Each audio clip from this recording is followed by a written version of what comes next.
Two women were buried in a rock shelter in the middle of the Sahara Desert 7,000 years ago, and when scientists finally read their DNA, they found something that should not exist, an entire branch of humanity that lived, thrived, and then vanished, leaving almost no trace anywhere else on Earth. This is the real science behind the forgotten human.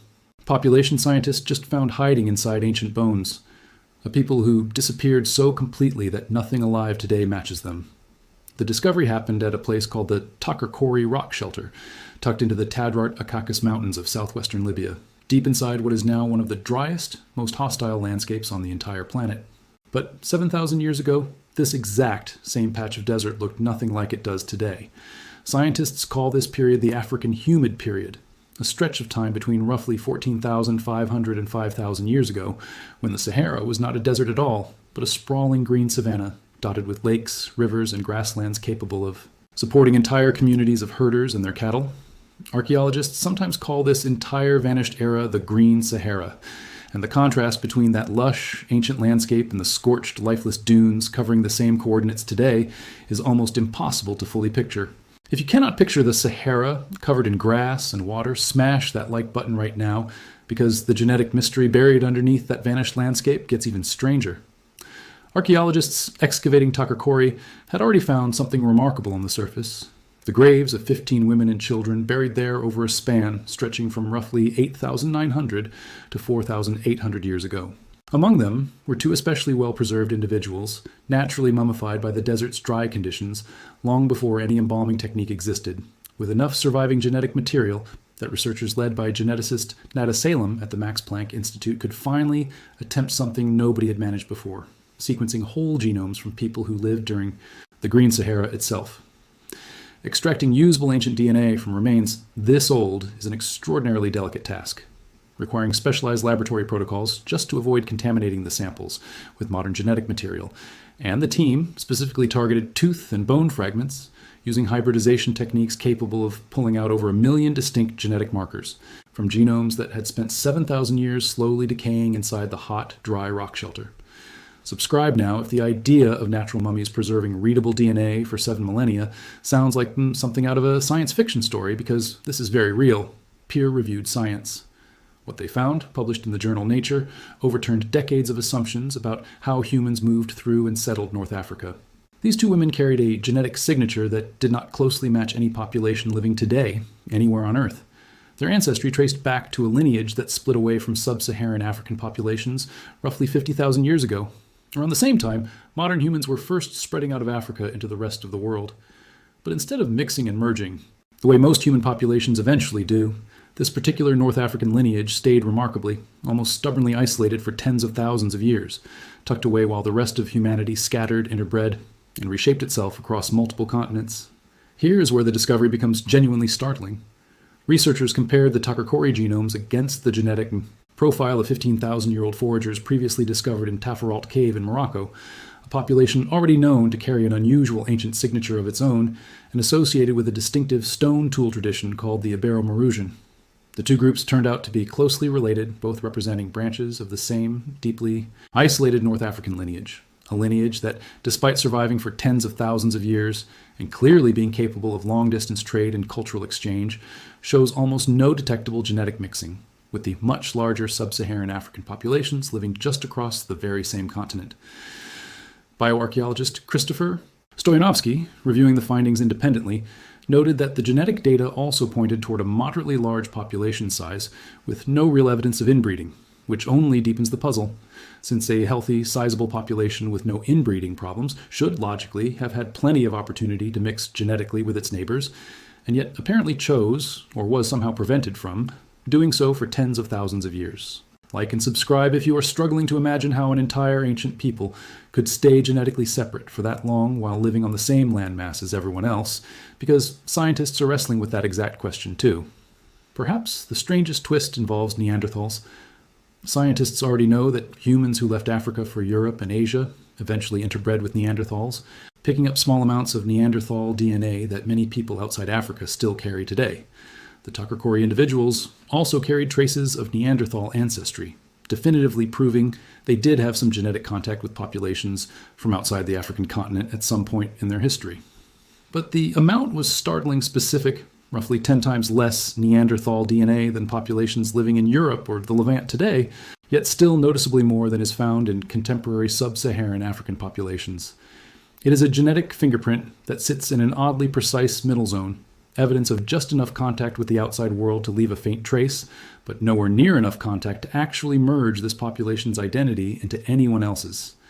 This single detail completely reshaped one of the biggest standing questions about ancient Saharan history: how pastoralism, the practice of herding cattle, sheep, and goats, actually spread across the Green Sahara in the first place.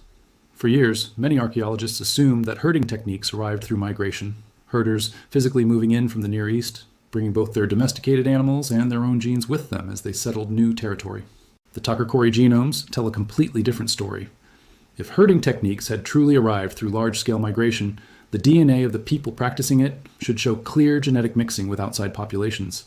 Instead, the genetic isolation is almost total, even though archaeological evidence clearly shows these same people raising cattle, using pottery linked to sub-Saharan Africa, and engaging in long-distance trade networks reaching toward the Nile Valley.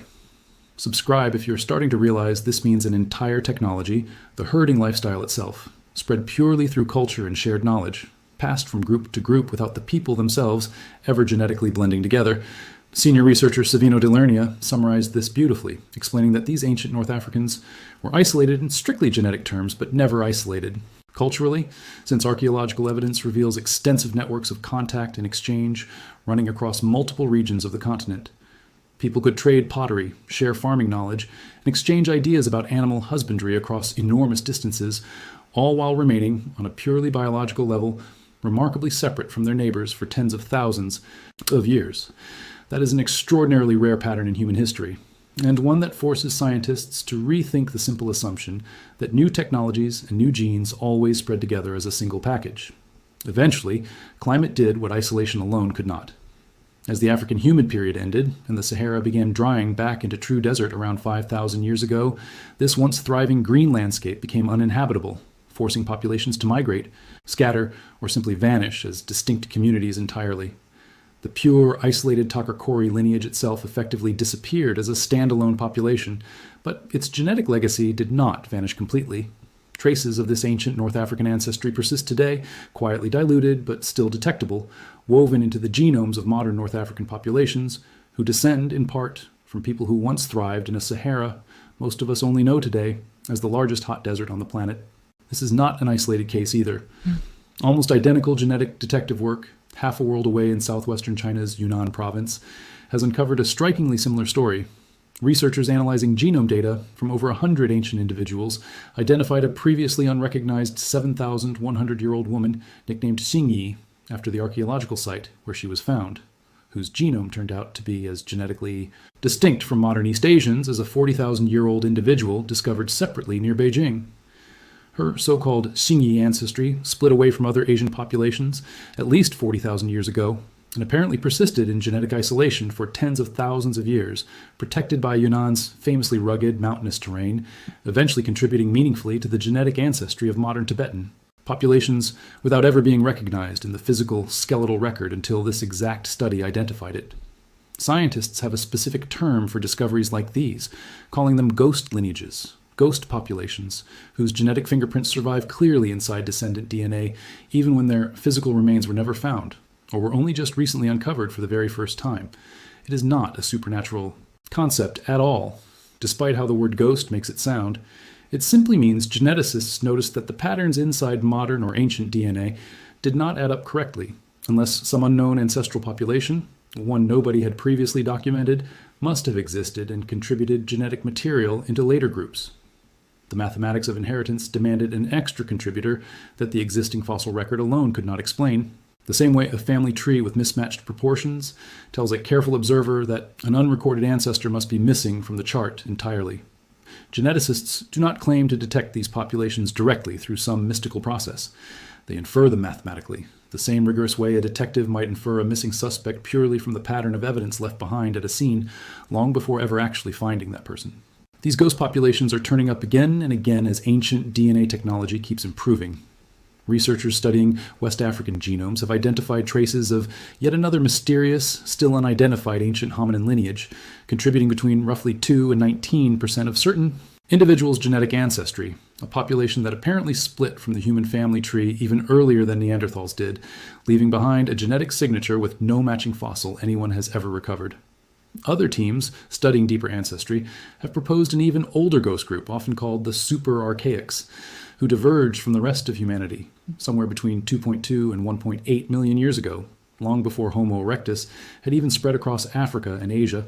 According to this research, the super archaics did not simply vanish quietly. They apparently interbred not with modern humans directly, but with the common ancestors of Neanderthals and Denisovans, more than 1 million years ago, and again later with a specific Denisovan lineage itself, leaving genetic echoes that persisted across multiple entirely separate interbreeding events spanning enormous stretches of time, all without leaving behind a single confirmed fossil bone that scientists can point to and say, definitively, this is what they looked like. Why do these forgotten populations keep slipping past the historical record entirely? Part of the answer comes down to simple biology and chemistry. DNA does not survive equally well everywhere on Earth. Cold, dry environments like deserts or Arctic permafrost preserve genetic material remarkably well for thousands of years, which is exactly why the naturally mummified bodies at Takakori still held readable genomes after 7 millennia. Hot, humid, tropical environments are far harsher, breaking down DNA much faster, which means entire chapters of human history, in certain regions of the world, may be almost permanently underrepresented in the physical genetic record, hidden simply because the climate itself erased the evidence. Each newly discovered ghost lineage adds another tangled branch to what was once imagined as a simple, single-trunk family tree of human evolution. Paleoanthropologists now describe our actual evolutionary history less like a tidy tree at all, and more like a braided stream, numerous separate channels of ancient humans splitting apart, drifting in isolation for staggering stretches of time, and then occasionally rejoining, mixing briefly, and splitting apart again, long before any written history existed to record a single moment of it. Every time, researchers sequence another ancient genome, from a desert mummy in Libya to a forager's grave in Yunnan, the real picture of human history gets a little richer, a little stranger, and considerably less simple than anyone assumed even a single decade ago. The people of Takakori thrived for thousands of years in a landscape that no longer exists, built a culture connected to trading partners across an entire continent, and then disappeared so thoroughly as a distinct genetic group that scientists needed 7 millennia old mummified remains and cutting-edge sequencing technology just to prove they had ever existed at all. They left no written language, no surviving descendants who call themselves by their name, and almost no trace in any other population's genome beyond a faint, diluted signature passed down through countless generations of mixing that followed the Sahara's slow transformation back into desert. Somewhere out there, in deserts, mountains, and riverbanks, still waiting to be excavated, more forgotten populations like this one are almost certainly still buried, quietly waiting for science to finally read their names back out of their own bones. If discovering an entire vanished branch of humanity hiding inside 7,000-year-old DNA was worth your time today, make sure you are subscribed before the next forgotten people are found.